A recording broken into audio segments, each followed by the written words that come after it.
예수님께서 저에게 단 하나의 이유만 보여주셨습니다. 단 하나뿐입니다.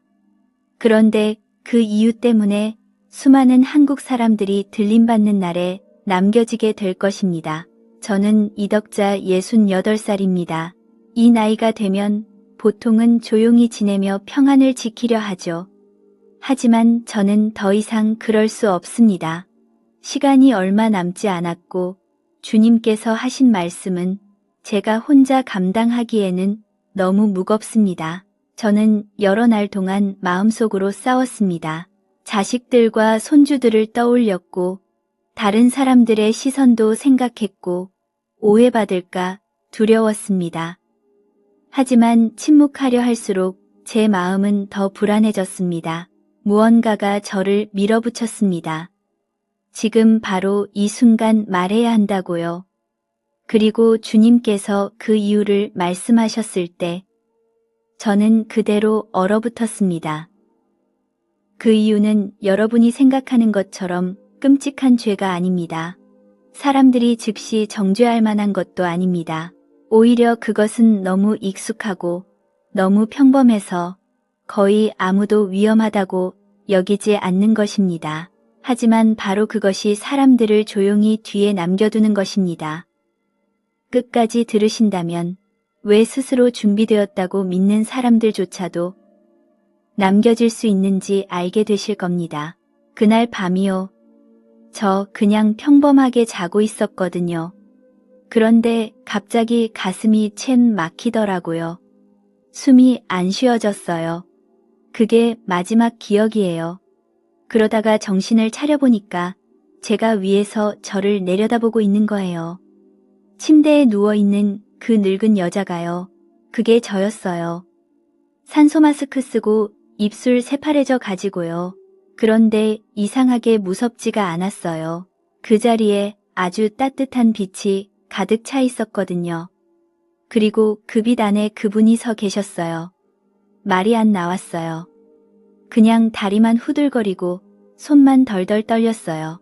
그때 예수님께서 저한테 처음으로 말씀하셨어요. 큰 소리도 아니고 화내시는 것도 아니고 아주 조용히요. 이덕자야. 네가 정말로 나를 안다고 생각했느냐? 저는요. 그 자리에서 그냥 굳어버렸어요. 40년이에요. 40년 동안 주일학교에서 아이들한테 예수님 이야기 가르쳤어요. 40년 동안 새벽 4시 반에 일어나서 새벽기도 나갔어요. 장로 사모라는 그 이름 하나로 살았어요. 그런데 그 짧은 한마디 앞에서요. 단 한마디도 대답을 못하겠는 거예요. 가슴이요. 안에서 누가 도려내는 것 같았어요. 무릎은 자꾸 꺾이는데 입에서는 주님 저는요 그 말만 자꾸 나오고 뒷말을 못 잇겠더라고요. 그냥 어린아이처럼 울었어요. 소리도 안 나왔어요. 눈물만요. 그러시니까 예수님께서 다시 말씀하시는 거예요. 아주 천천히 한 글자, 한 글자 마음에 박히게요. 오늘 밤 너에게 보여주마. 40년 동안 교회가 너에게 보여주지 못한 것을 무서워하라고 보여주는 것이 아니다. 다시 돌아가서 네가 본 것을 사람들에게 말해주라고 보여주는 것이다. 그 말씀이 끝나자마자요. 그 따뜻한 빛이 구름처럼 움직이기 시작했어요. 그리고 저는 그 구름에 휩쓸려서 어디론가 끌려가고 있었어요. 그 순간에 저는 알았어요. 장로 사모라는 그 이름이요. 그분 앞에서는 아무것도 가려주지 못한다는 걸요. 40년이라는 그 시간도요. 그분 앞에서는 자랑할 게 못 된다는 걸요. 저는 그냥 부끄러운 한 사람이었어요. 왜 예수님께서 하필 그 질문으로 시작하셨을까요? 저는요, 정말 마지막 순간이 되어서야 그 이유를 알게 됐어요. 그 구름이 저를 어디로 데려가나 했더니요. 어느 아파트 아니었어요. 나중에 보니까 서울 마포구더라고요. 토요일 저녁이었어요. 식탁에는 김이 펄펄 나는 된장찌개가 끓고 있었어요. 그 구수한 냄새가 집안에 가득했고요. 거실 텔레비전에서는 오징어 게임 3이 시끄럽게 나오고 있었어요. 식탁 한쪽에는 소주 한 병이 놓여 있었는데요. 취하려고 그런 게 아니에요. 그냥 한 잔, 딱 한 잔이었어요. 50살쯤 되어 보이는 그 집 어머니가요. 식탁 앞에 혼자 앉아 있었어요. 두 아이는 옆에서 핸드폰만 들여다보고 있고요. 그 어머니가 혼잣말처럼 작게 중얼거리시는 거예요. 주님, 다 아시잖아요. 저 이번 주에도 예배 드렸고요. 다음 주에는 꼭 새벽 기도 나갈게요. 그 한마디가요. 제 가슴을 쿵쳤어요. 그 말투, 그 어조 변명하는 것 같으면서도 안 변명하는 그 느낌이요. 너무 익숙했거든요. 그때 예수님께서 제 옆에서 조용히 말씀하셨어요. 문제는 저 소주가 아니다. 저 저녁상도 아니다. 내가 저 사람 옆에 4년을 서 있었다. 그런데 저 사람은 단 한 번도 나에게 진짜 질문을 한 적이 없다. 나는 기도가 부족한 것이 아니다. 나는 마음이 부족한 것이다. 그러시고는요, 아주 조용히 한마디만 더 하셨어요. 저 사람은 남게 될 것이다. 그 말씀은요, 정죄하시는 게 아니었어요. 정말로 모든 걸 다 해보신 아버지의 한숨 같은 거였어요. 저는 그 자리에서 숨이 막혔어요. 왜냐하면요, 저 마포 어머니가 하신 그 한마디가요. 40년 동안 제가 했던 말이랑 똑같았거든요.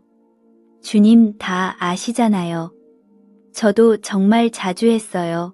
새벽 기도 빠지면서도 그 말했고요. 헌금 줄이면서도 그 말했어요.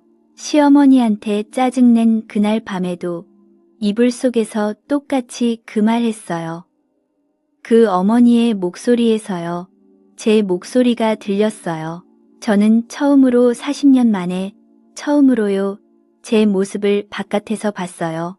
온몸이 마비된 것처럼 그냥 멍하니 서 있었어요. 이 이야기를 듣고 계신 어머니들 중에요. 혹시 저 마포 어머니의 목소리에서 자기 목소리를 들으신 분 계실까요? 살면서 단 한 번이라도요. 그러시면요. 댓글에 딱 한마디만 남겨주세요. 저도 그랬어요. 그 한마디면 돼요. 오늘 밤 제가 한 분 이름 불러서 직접 기도해 드리고 싶어서요. 그 구름이 저를 또 다른 곳으로 데려갔어요. 마포에서 본 그 장면 바로 다음이었어요. 이번에는 큰 건물이 아니었어요. 그냥 오래된 시골 어디쯤이었어요. 낡은 지붕 아래 작고 허름한 한 곳이었어요. 안에는 사람이 몇 명 없었어요. 5명도 채 안 됐어요. 오래된 에어컨이 위에서 드르륵 드르륵 소리를 내고 있었고요. 플라스틱 의자들이 삐뚤빼뚤 놓여 있었어요. 뒤쪽 부엌에서는 누가 저녁밥을 짓는지 구수한 밥 냄새가 솔솔 흘러나오고 있었어요. 큰 화면도 없었고요. 음향 장비도 없었어요. 그런데 그 사람들 모두가요. 무릎을 꿇고 있었어요. 시계를 보는 사람도 없고요. 진행을 이끄는 사람도 없고요. 정해진 순서도 없었어요. 그 중에 한 할머니가요. 떨리는 목소리로 우시면서 기도하시는 거예요. 하나님 아버지, 우리 아들이요. 너무 멀리 가 있어요. 밤새 일하고 있어요. 한 번만 만져주세요. 오늘 밤 한 번만이라도요. 아무도 그 할머니를 막지 않았어요. 아무도 기도를 고쳐주지 않았어요. 그냥 조용한 침묵이요. 그리고 진짜 우는 소리. 그게 다였어요. 그때 예수님께서 옆에서 말씀하셨어요. 이것이 내가 알아보는 교회다. 작아서가 아니다. 진짜라서다. 저는 부끄러워서 고개를 들 수가 없었어요. 그 순간 제 머릿속에는 다른 곳이 떠올랐거든요. 사람도 많고요. 질서도 있고요. 모든 게 완벽한 그 큰 곳이요. 음악도 좋고요. 시간도 칼같이 맞고요. 그런데 저는요, 한 번도요, 정말 단 한 번도 저 시골 할머니처럼 진짜로 울어본 적이 없었어요. 나이 68이 되도록요. 단 한 번도요. 크다고 진짜인 게 아니더라고요. 잘 갖춰져 있다고 그분이 계시는 게 아니더라고요. 저 좁고 낡은 시골집 안에는요. 40년 다닌 우리 큰 교회보다 그분이 훨씬 더 가까이 계셨어요. 그 구름이 다시 저를 끌고 갔어요. 이번에는 서울 강남 대치동이었어요. 늦은 밤 어느 학원 건물이었어요. 저는 그 자리에서 바로 알아봤어요. 우리 손주 민준이었거든요. 작은 책상 위에는 맥심 종이컵이 하나 놓여 있었어요. 식어버린 커피였어요. 위에서는 하얀 LED 불빛이 차갑게 내리쬐고 있었고요. 책상 위에는 수학 교과서들이 마치 재단처럼 차곡차곡 쌓여 있었어요. 저는 그 광경이요 보기만 했는데도 가슴이 쓰렸어요. 그때 예수님께서 옆에서 말씀하시는 거예요. 이것은 제사다. 저 아이가 지금 자기를 바치고 있다. 그런데 그것은 나에게가 아니다. 저 아이는 말한다. 수능 끝나면 다시 돌아갈게요. 내 며느리도 20년 전에 똑같이 말했다. 아직도 돌아오지 않았다. 그 한마디에 저는 숨이 멎는 줄 알았어요. 며느리 이름을 그분이 직접 짚으신 것 같았거든요. 그러더니 갑자기 구름이 위로 솟구치는 거예요. 저는 어느새 서울 밤하늘 위에 떠 있었어요. 그 자리에서 내려다본 서울은요, 정말 충격이었어요. 무당이 굿을 하고 있는 집들마다요. 검은 연기 기둥이 하늘로 곧게 올라가고 있었어요. 저는 그 연기 기둥들을 하나하나 세어봤어요. 새벽 기도 시간에 올라가는 기도 연기보다요. 적어도 50배는 더 많았어요. 어쩌면 그보다 더요. 예수님께서 그때 다시 말씀하셨어요. 이것이 내가 사울에게 엔돌에서 경고했던 그것이다. 내 백성이 죽은 자에게 가서 미래를 묻기 시작할 때 나는 이미 대답했다. 나는 물러간다. 저는 그 자리에 무너졌어요. 왜냐하면요. 저도 그랬거든요. 60살 되던 해에요. 딱 한 번이었어요. 그냥 호기심이었다고 스스로 변명하면서요. 제가 사주를 본 적이 있어요. 그 한 번을 40년 신앙으로 덮을 수 있다고 생각했어요. 그분이 지금 이 말씀을 하시는 거요. 저한테만 하시는 게 아니에요. 오늘 밤 이 영상을 보고 계신 자녀 방에서 손주 핸드폰 화면에서 사주 어플이 켜지는 걸 본 모든 어머니들한테요. 조금쯤이야 하면서 설날에 토정 비결 한 번이라도 펴보신 모든 분들한테요. 저처럼요. 여기서 잠깐만 딱 1초만 멈춰봐 주세요. 그리고 우리 가족 중에 지난 한 해 동안 사주 본 사람이 몇 명이나 있는지요. 한번 세어봐 주세요. 한 명일까요? 두 명일까요? 아니면 어쩌면요, 바로 자기 자신일까요? 그러고 나서요. 구름이 갑자기 저를 아주 빠르게 끌고 갔어요. 이번에는 포항이었어요. 작은 교회였고요. 수요일 밤 기도회 중이었어요. 구름이 안으로 들어갔어요. 그런데 이상한 일이 벌어진 거예요. 구름이 사람들을 한 명씩 밖으로 끌어내기 시작했어요. 아무 설명도 없이요. 한 명 또 한 명 또 한 명. 그렇게 한 사람도 빠짐없이 다 끌어냈어요. 그리고 정확히 30분 후였어요. 그 교회의 천장이 무너졌어요.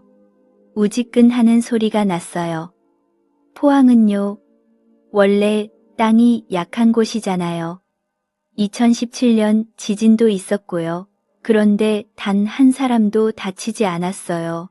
왜냐하면요. 그 안에 아무도 없었거든요. 예수님께서 짧게 한마디 하셨어요. 조용한 순종이 생명을 구한다. 영에 귀 있는 자는 들으라. 저는 정신이 번쩍 들었어요. 조용한 순종이라는 게요. 신학책 속에 있는 단어가 아니더라고요. 살고 죽는 문제더라고요. 오늘 밤이요. 바로 오늘 밤이요. 마음속에서 지금 아들한테 전화해라 하고 누군가 가만히 속삭이는 어머니가 계실지도 몰라요. 미루지 마세요. 이따가요. 하지 마세요. 이따가는요. 너무 늦을 수도 있어요. 구름이 다시 그 마포 아파트로 저를 데려갔어요. 그런데 이번에 들어선 그 집은요. 무서울 정도로 조용했어요. 가스레인지 위에서 된장찌개가 끓다가 바닥까지 다 졸아붙어 있었어요. 타들어가는 그 소리만 빈집 안에 울리고 있었어요. 식탁 위 핸드폰은 계속 울리고 있었어요. 받는 사람이 아무도 없었어요. 그리고 식탁 옆 의자 위에는요. 누가 펴놓은 성경책 한 권이 그대로 펼쳐져 있었어요. 펼쳐진 곳을 봤어요. 요한계시록 3장. 라오디게아 교회였어요. 저는 그 자리에서 모든 걸 알아챘어요. 저 사람은요. 바로 몇 분 전까지만 해도 여기 있었어요. 된장찌개를 올려놓고 식탁에 앉아 있었어요. 그런데 그분께서 사람들을 들어 올리신 그 한순간에요. 저 사람은 이 식탁에 그대로 남겨졌어요. 그분과 함께 가신 게 아니었어요. 정반대였어요. 밖에서는요. 그 집 두 아이가 길거리를 뛰어다니면서 울부짖고 있었어요. 엄마 어디 갔어? 엄마 어디 갔냐고. 왜 엄마는 한 번도 우리한테 이렇게 될 거라고 말 안 해줬어. 그때 예수님께서 한참 동안 아무 말씀이 없으셨어요. 정말로 한참이요. 그러시다가 아주 조용히 한마디 하셨어요. 저 사람도 교회는 다녔지. 저는 차마 대답을 못했어요. 또 한참이 지나갔어요. 그러시고는요. 그분이 직접 답해 주셨어요. 그래, 다녔다. 그런데 나는 그곳에 없었다. 저는 그 자리에 무너져 내렸어요. 왜냐하면요. 저는 알았거든요. 그분이 저 마포 어머니 한 사람 이야기를 하시는 게 아니라는 걸요. 40년 장로 사모, 바로 제 이야기를 하고 계셨어요. 그러시고는요. 그분이 40년 만에 처음으로 그 이유를 저에게 똑똑히 말씀해 주셨어요. 수많은 한국 사람들이 들림받지 못할 그 이유는 큰 죄가 아니다. 음행이 아니다. 술이 아니다. 교회를 빠진 것도 아니다. 그것은 단 한마디다. 주님 다 아시잖아요 라는 그 한마디다. 그 말로 자기를 끊임없이 변명하는 자는 이미 스스로 나에게서 잘려나간 것이다. 그 말은 믿음이 아니기 때문이다. 그 말은 나를 자기 편안함으로 바꿔치기 한 말이다. 작은 한마디가 반복되어 영혼이 점점 감각을 잃어가다가 마침내 마지막 그 순간에 깨어있지 못하게 되는 것이다. 그 한마디가요. 40년 신앙의 외피를 한 번에 다 벗겨냈어요. 저 마포 어머니는요. 끝까지 교회는 다녔어요. 그런데 그 교회 안에는요. 더 이상 그분이 계시지 않았어요. 진짜로 우는 사람 한 명도 남지 않은 그 자리에서요. 그분은 이미 조용히 물러나신 뒤였거든요. 구름이 다시 위로 떠올랐어요. 이번에는 송파수원, 강남 같은 큰 아파트 단지들 위였어요. 시간을 보니까요. 새벽 2시였어요. 수많은 창문에 불이 꺼져 있었어요. 그런데 자세히 들여다보면요. 그 어두운 방마다 파란 불빛이 깜빡거리고 있었어요. 핸드폰 화면에서 나오는 그 차가운 빛이었어요. 그 파란 불빛이요. 어린 학생들 얼굴 위로 무섭게 비치고 있었어요. 저는 그 모습이요. 어디서 본 것 같았어요. 옛날 바알 제단에서 타오르던 그 불빛이요. 꼭 그것 같았어요. 그리고 그 수많은 방 중에서요. 저는 또 우리 민준이를 봤어요. 이번에는 학원이 아니었어요. 자기 방 침대 위였어요. 새벽 2시인데요. 네이버 웹툰을 한 장 한 장 넘기고 있었어요. 옆방에서는요. 우리 며느리가 넷플릭스로 한국 드라마를 보고 있었어요. 온 가족이 깨어 있었어요. 그런데 단 한 명도 기도하고 있지 않았어요. 예수님께서 옆에서 조용히 말씀하셨어요. 나는 매일 밤 11시에 저들의 마음 문을 두드렸다. 저들은 대답했다. 주님 한 편만 더요. 그런데 마지막 한 편이 끝났을 때 나는 이미 떠난 뒤였다. 요한계시록 3장 20절은 이 세대에게 더 이상 초청장이 아니다. 그것은 고소장이 되었다. 그 말씀이요, 머리가 아니라 가슴을 때렸어요. 이 말씀은요, 사실 저 한 사람한테만 하시는 게 아니었어요. 오늘 밤 이 영상을 보고 계신 어머니들 중에서요, 한밤중에 자녀, 방손주 방문 틈으로 새어나오는 그 파란 불빛을 보시고도요. 그래 내일 얘기하지 뭐하고 그냥 돌아서서 주무신 적 있으신 분들이요.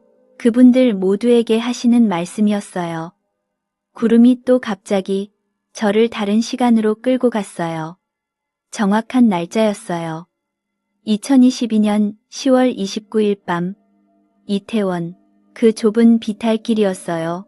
저는 한눈에 그곳을 알아봤어요. 벽돌담에 댄스 음악이 쿵쿵 부딪히고 있었어요. 담배 연기, 술 냄새 진한 향수 냄새가 코를 찔렀어요. 저는 빨간 네온, 보라색 네온이 얼굴 위로 번쩍였어요. 웃음소리, 비명소리, 사람들이 너무 빽빽했어요. 숨을 쉴 수가 없었어요. 예수님께서 그 자리에서 말씀하셨어요. 나는 이 아이들의 마음, 문에 3년 동안 7 천사를 보냈다. 한 명도 열지 않았다. 그날 밤 나는 보호의 손을 거두었다. 화가 나서가 아니다. 이 아이들이 어린 양의 잔치 대신 세상의 축제를 선택했기 때문이다. 저는 그때 보고야 말았어요. 우리 친척 조카 한 명이요. 22살이었어요. 그 아이가 그 자리에 있었어요. 그 아이는 살았어요. 그런데 그 밤 이후로요. 단 한 번도 교회에 발을 들이지 않았어요. 가끔은요. 몸이 살아남은 것이 영혼의 더 깊은 죽음의 표시일 수도 있더라고요. 그 자리에서 구름이 저를 또 다른 곳으로 데려갔어요. 어느 병원 복도였어요. 그런데 그 복도가요 끝이 안 보였어요. 정말로 끝없이 길었어요. 그리고 양쪽으로요 수천 개의 문이 굳게 닫혀 있었어요. 저는 한 문 앞에 멈춰서 이름을 읽어봤어요. 박, 김, 이, 조, 최. 다 한국 사람 이름이었어요. 용인 수원 대전 같은 곳에서요. 1988년 그 큰 부흥의 시대에 손들고 예수님 믿겠다고 결단했던 그분들 이름이었어요. 새벽 기도를 그렇게 뜨겁게 드렸던 그분들이었어요. 그런데 모든 문 위에는요. 금색 글씨로 똑같은 한 문장이 새겨져 있었어요. 마태복음 7장 23절이었어요. 나는 너희를 도무지 알지 못한다. 예수님께서 옆에서 말씀하셨어요. 이곳은 지옥이 아니다. 이곳은 그 안으로 들어가기 직전의 자리다. 한국 백성이 70년 동안 이 땅에 30만 개의 교회를 세웠다. 그런데 대부분이 지금 이 문 앞에 서 있다. 그들은 나를 위해 많은 일을 했다. 그러나 나와 함께 단 하루도 살지 않았다. 저는 그 자리에서 온몸이 떨렸어요. 왜냐하면요. 저도 저 문 중 하나 앞에 서 있을 뻔했거든요. 이 밤이 아니었더라면요. 그리고 한 가지가 함께 떠올랐어요. 한국이요 노인 자살률 OECD 1등을 20년 넘게 하고 있잖아요. 그분들 중에 많은 분이요 옛날 집사님이셨고 권사님이셨고 장로님이셨어요. 시간이 아직 있는 줄 아셨어요. 그런데 그분들은요, 이미 시간이 다 끝나 있었어요. 바로 그때였어요. 그분께서 천천히 고개를 돌려 저를 보셨어요. 한참을 그냥 가만히 보셨어요. 그러시고는 한마디 하셨어요. 가서 저들에게 전하라. 내가 내 입을 통해 말하지만 사실은 저들 한 사람 한 사람에게 내가 직접 말하는 것이다. 그러시고는요, 그분이 말씀을 시작하셨어요. 저는 지금 그분이 그날 밤 저에게 하신 그 말씀을 한 글자도 빼지 않고 그대로 전해드릴게요. 이 말씀은요, 저 한 사람한테 주신 말씀이 아니에요. 오늘 밤 이 영상을 보고 계신 40년 신앙을 외롭게 지켜오신 어머니들 한 분, 한 분에게 직접 하시는 말씀이에요. 나는 보았다. 네가 가장 좋은 한복을 입고 교회 셋째 줄에 30년을 앉아 있는 것을 나는 보았다. 입으로는 찬송을 부르면서 눈에서는 눈물이 떨어지고 있었지. 6달째 전화 한 통 없는 그 아들 때문이었지. 나는 보았다. 네가 주님 다 아시잖아요. 라고 말한 그 순간을 게을러서 한 말이 아니다. 네가 너무 지쳐 있었기 때문이다. 40년을 한 가정 전부를 어깨에 지고 살아왔기 때문이다. 밤마다 등을 돌리고 자는 그 남편 때문이다. 추석 때만 문자 한 통 보내고 많은 서울 며느리들 때문이다. 교회 일하면서 손주 키우면서 누워 계신 90 노모까지 모시면서 너는 너무 지쳐 있었다. 나는 보았다. 토요일 저녁 온 가족 밥상을 차리는 동안 네가 삼키는 눈물 한 방울, 한 방울을 다 세고 있었다. 부엌 한 구석에 혼자 서서 옷소매로 눈물을 닦고 갈비찜을 들고 식탁으로 나가면서 웃던 너를 보았다. 그 집 안 누구도 보지 못했다. 그러나 나는 보았다. 내가 이 말을 하는 것은 너를 책망하기 위함이 아니다. 너를 다시 부르기 위함이다. 나는 네가 더 무엇을 하기를 원하지 않는다. 나는 내가 멈추기를 원한다. 오늘 밤 벽을 향해 돌아서라. 나에게 울어라. 그러면 40년 교회가 너에게 해주지 못한 그 일을 내가 해주겠다. 그날이 오기 전에 내가 너를 안에서부터 다시 살려놓겠다. 저는 그 말씀을 듣는 동안 그냥 통곡했어요. 그런데 그분이 한 가지를 더 부탁하셨어요. 어떤 분이 저한테 분명히 물으실 거라고요. 그러면 그날이 도대체 언제냐고요. 그래서 저는 분명히 말씀드릴게요. 그분께서는요, 저한테 양력 날짜를 보여주지 않으셨어요. 그저 하늘에 정해진 한 날이 있다고만 보여주셨어요. 그리고 그분께서는요, 옛날 히스기야 왕에게 하셨던 것과 똑같은 방식으로 보여주셨어요. 다들 기억하시죠? 이사야 선지자가 들어가서 히스기야 왕에게 말했잖아요. 당신은 죽을 것이다. 집을 정리하라. 그 말씀에 만약에라는 단서가 없었어요. 그런데 히스기야 왕은 따지지 않았어요. 그냥 벽을 향해 돌아서서 울었어요. 아무도 못 봤어요. 하나님만 보셨어요.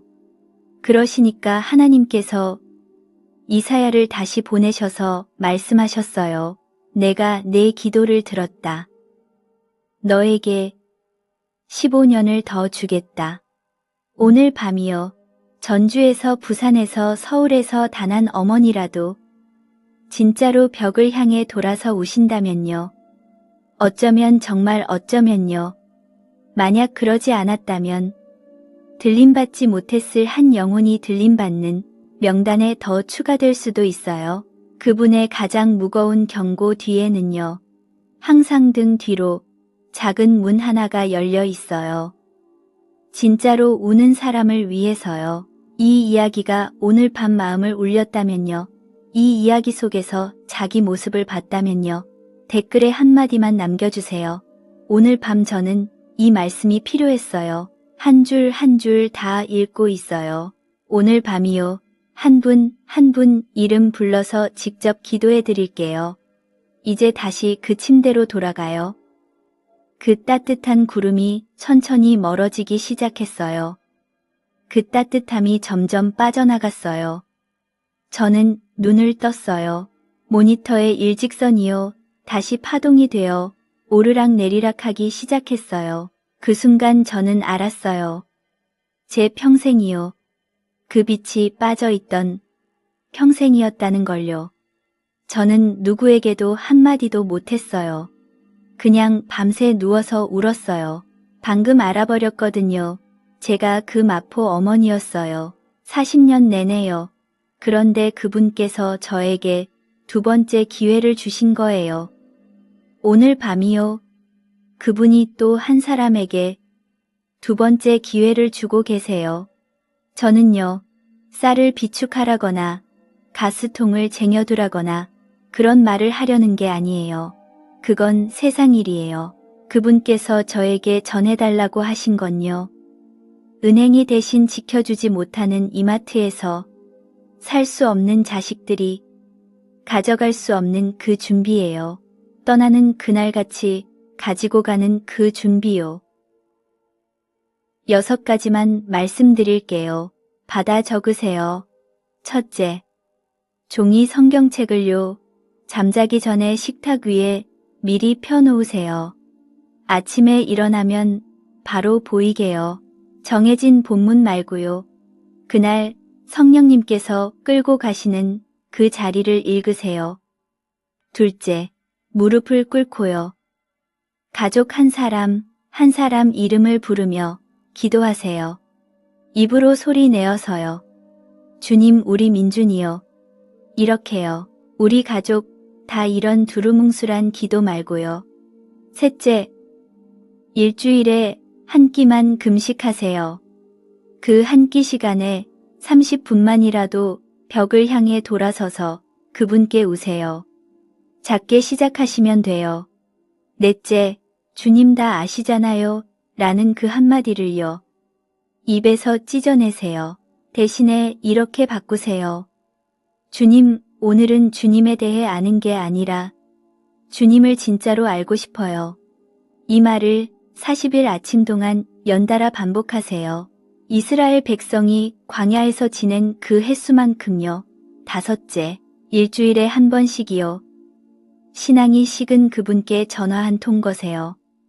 문자 말고요. 영상 말고요. 목소리가 들리는 전화요. 한마디만 하세요. 엄마가 오늘 밤 너 지훈이 이름 부르면서 기도했어. 그러고 끊으세요. 여섯째, 손으로 직접 편지를 쓰세요. 가족 한 사람 앞으로요. 봉투에 넣어서 머리맡 서랍에 두세요. 혹시 자다가 들림받게 되시거든 그분들이 받을 수 있게요. 이건 병이 아니에요. 한국 어머니가 마지막으로 줄 수 있는 사랑이에요. 미루지 마세요. 내일 아침 새벽 기도까지 미루지 마세요. 다음 주 수요 예배까지 미루지 마세요. 다음 달 부흥회까지는 더더욱 미루지 마세요. 바로 지금이요. 이 이야기를 듣고 계신 바로 이 순간이요. 벽을 향해 그냥 돌아서세요. 무릎 꿇으실 필요 없어요. 무릎 안 좋으신 분들 많으시잖아요. 저도 그래요. 그냥 앉은 자리에서요.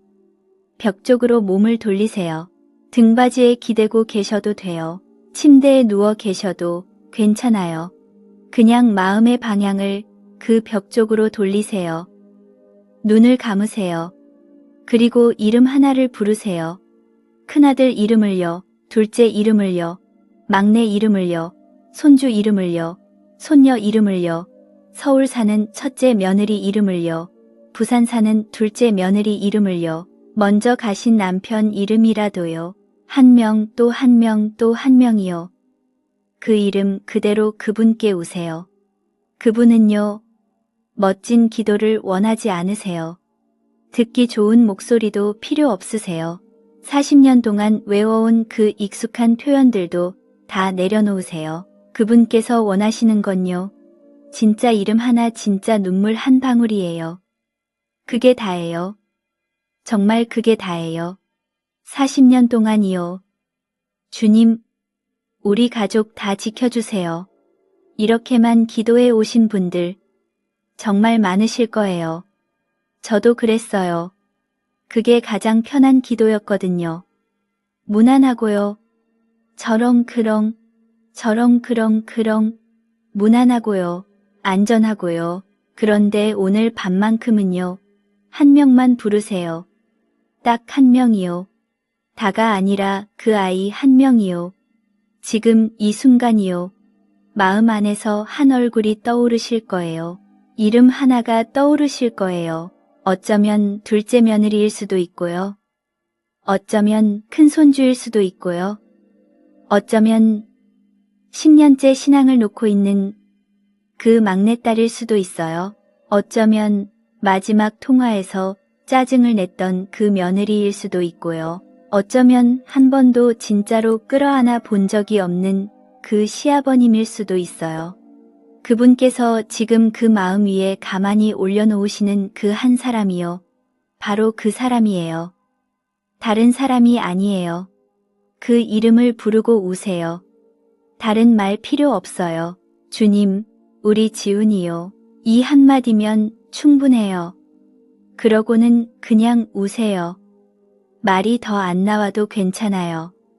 눈물만 흘러도 그분이 다 받으세요. 40년치 못 흘린 눈물도요. 그분은 다 세고 계세요. 저는요, 그날 밤 그 침대 위에서요. 그렇게 처음 울어봤어요. 40년 만에요. 큰아들 이름 하나 부르면서요. 그 한 번의 울음이요. 40년 새벽 기도보다 그분께 더 깊이 닿더라고요. 정말로요. 지금 이 영상 잠시 멈추셔도 돼요. 멈추시고요. 그 한 사람 이름을 부르세요. 다 끝나시면 그때 다시 돌아오세요. 그분이 기다리세요. 벽을 향해 도신 다음에는요. 이 이야기를 절대로 혼자 가지고 있지 마세요. 그분께서 저한테 분명히 부탁하셨어요. 가서 한 사람에게 흘려보내라고요. 가두어 두지 말라고요. 한번 가만히 생각해 보세요. 일요일 아침 바로 옆자리에 앉아있는 그 자매님이요. 40년을 같이 새벽기도 다닌 그분이요. 어쩌면 저처럼 안에서부터 식어 있을지도 몰라요. 입으로는 찬송을 부르면서요. 안에서는 바싹 말라가고 있을지도 몰라요. 그분도요. 누군가 손을 잡아주기를 가만히 기다리고 있을지도 몰라요. 단 한 사람만이라도요. 서울 사는 그 며느리요. 오늘 밤 새벽 2시에요. 한국 드라마를 보고 있을지도 몰라요. 옆방에서 손주가 자고 있는데도요. 그 파란 핸드폰 불빛 앞에 혼자 앉아 있을지도 몰라요. 그분이 두드리시는 그 소리를요. 드라마 음악에 묻어버리고 있을지도 몰라요. 본인은 모르고요. 옛날 수능 준비하던 그 시절 단짝 친구요. 같이 통성기도 드렸던 그 자매님이요. 지금은요. 교회 떠난 지 20년이 됐을 수도 있어요. 송파 어느 아파트에서요. 혼자 사실 수도 있어요. 그분 안에 옛날 그 불씨 한 점이 아직 꺼지지 않고 남아있을 수도 있어요. 누군가 한 번만 입김을 불어주면요. 누워 계신 시어머님요. 90이 넘으셨다면요.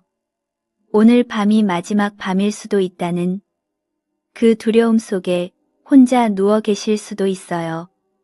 천장만 바라보면서요. 그 손에 한 줄 글자라도 쥐어드릴 수 있다면요.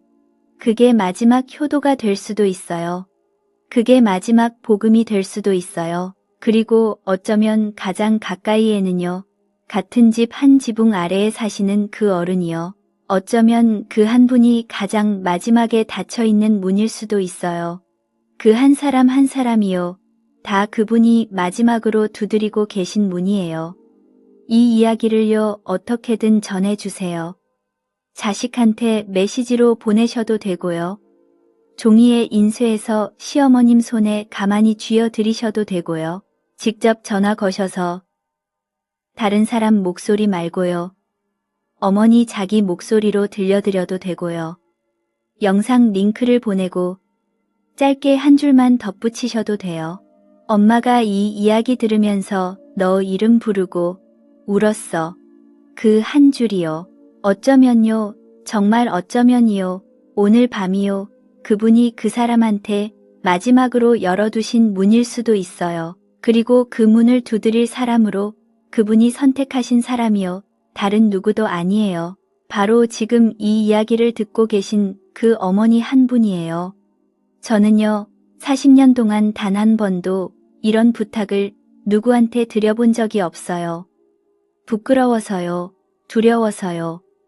그런데 오늘 밤이요, 그분께서 저한테 직접 부탁하셨거든요.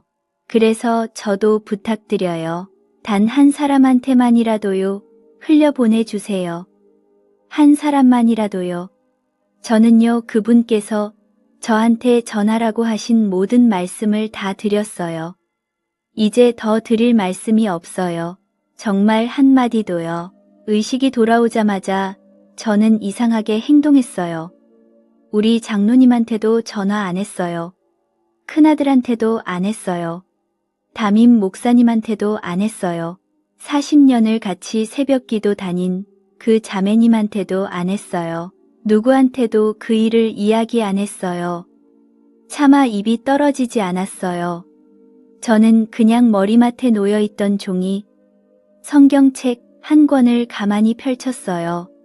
그분께서 그날 끌고 가신 그 자리가요. 마침 요한계시록 3장 20절이었어요. 40년 동안 수도 없이 읽었던 그 구절이요. 입으로 외우라면 외울 수도 있는 그 구절이요. 주일학교 아이들한테도 가르쳤던 그 구절이요. 그런데 그날 아침은요. 정말 처음으로요. 살아있는 마음으로 그 말씀을 읽었어요. 처음으로요. 보라, 내가 문 밖에 서서 두드리노니 누구든지 내 음성을 듣고 문을 열면 내가 그에게로 들어가 그와 더불어 먹고 그는 나와 더불어 먹으리라. 저는 그날 아침 처음으로 그 문을 열었어요. 그분께서 들어오셨어요. 40년을 그분 곁에서 산 줄로만 알고 살아온 68살 늙은 여자 안으로요. 40년을 그분을 옆에 두고도 못 알아본 그 여자 안으로요. 40년을 그분 이름으로 살아왔으면서 정작 그분과는 단 한 번도 같이 식사한 적 없는 그 여자 안으로요. 그분께서 처음 들어와 사시기 시작하신 거예요. 그날 아침에요. 그날 밤 그분께서 떠나시기 전에요. 저한테 마지막으로 한 말씀을 더 하셨어요. 그 한 말씀을 저는 6달 동안 가슴에 묻어두기만 했어요. 누구한테도 꺼내지 못했어요. 너무 무거워서요. 입에 담는 게 너무 두려워서요. 그런데 오늘 밤이요. 마지막으로 이 한 말씀을 꺼낼게요. 그분이 허락하셨거든요. 나는 나를 그 무엇보다 사랑하는 자들을 위해 다시 오리라. 나에 대해 아는 자들이 아니에요. 신학을 공부한 자들이 아니에요. 나를 위해 많은 일을 한 자들이 아니에요. 헌금을 많이 한 자들도 아니에요. 40년을 셋째 줄에 단정하게 앉아있던 저 같은 사람도 아니에요. 사모라는 이름으로 살아온 사람도 아니에요. 나를 그 무엇보다 사랑하는 자들이요. 정말로 그분을 그 무엇보다요. 교회 안에서의 그 체면보다 더요. 서울 사는 며느리들 시선보다 더요. 한복을 차려입고 셋째 줄에 앉아있는 그 자존심보다 더요. 40년을 살아왔으니까 이제는 안전하지 하는 그 마음속 자만보다 더요. 자식 자랑보다 더요. 손주 성적보다 더요. 그 무엇보다요. 정말로 그 무엇보다요. 오늘 밤이요. 그분을 그렇게 사랑하고 계신 분이 이 이야기를 듣고 계신 분 중에 한 분이라도 계실까요? 저는요. 그 답을 어머니 대신 대답해 드리지 않을게요. 그 답은요. 그분과 어머니 두 분 사이에서만 나올 수 있는 답이거든요. 다른 누구도 끼어들 수 없는 답이에요. 그분께서 지금 기다리고 계세요. 어디서요? 멀리가 아니에요. 잠시 후 돌아서서 마주할 그 벽 바로 너머에서요. 손에 닿을 거리예요. 정말로 손에 닿을 거리예요. 처음에 제가 봤던 그 요한계시록 3장 20절이요. 다른 수많은 사람에게는 이미 고소장이 되어버린 그 말씀이요. 한 편만 더요, 주님. 그 대답으로 닫혀버린 그 문이요. 그래도 오늘 밤 한 분에게만은요. 아직 초청장이 되어서 남아있어요. 그 문을 두드리고 계신 분은요. 다른 누구도 아닌 그분이세요. 그리고 그 문은요. 바깥에서 부수고 들어오는 문이 아니에요. 안에서 직접 여는 문이에요. 그분은요. 절대로 그 문을 부수고 들어오지 않으세요. 안에서 누군가 손잡이를 돌려주기를요. 40년이고 50년이고 그 자리에서 가만히 기다리세요. 마지막 순간까지요. 저는 여기까지요. 더 드릴 말씀이 없어요. 이 늙은 여자가 40년 만에 처음으로 제대로 한 일이요. 그분 앞에 무너지는 일이었어요. 그게 다였어요. 그리고 오늘 밤 단 한 분이라도요. 저처럼 그분 앞에 무너지신다면요. 어쩌면 그 한 분이요. 그 무너짐 하나 때문에요. 들림받는 명단에 한 줄 더 적혀 있을 수도 있어요. 그리고 칸당고 만약 그러지 않으셨다면 영원히 적히지 못했을 그 한 줄이요. 부디오 미루지 마시고요. 지금 돌아서세요. 1시간 후가 아니에요. 내일이 아니에요. 지금이요. 이 늙은 사모가 마지막으로 드리는 부탁이에요. 그분이 저를 보내신 이유가 바로 이 한마디였어요.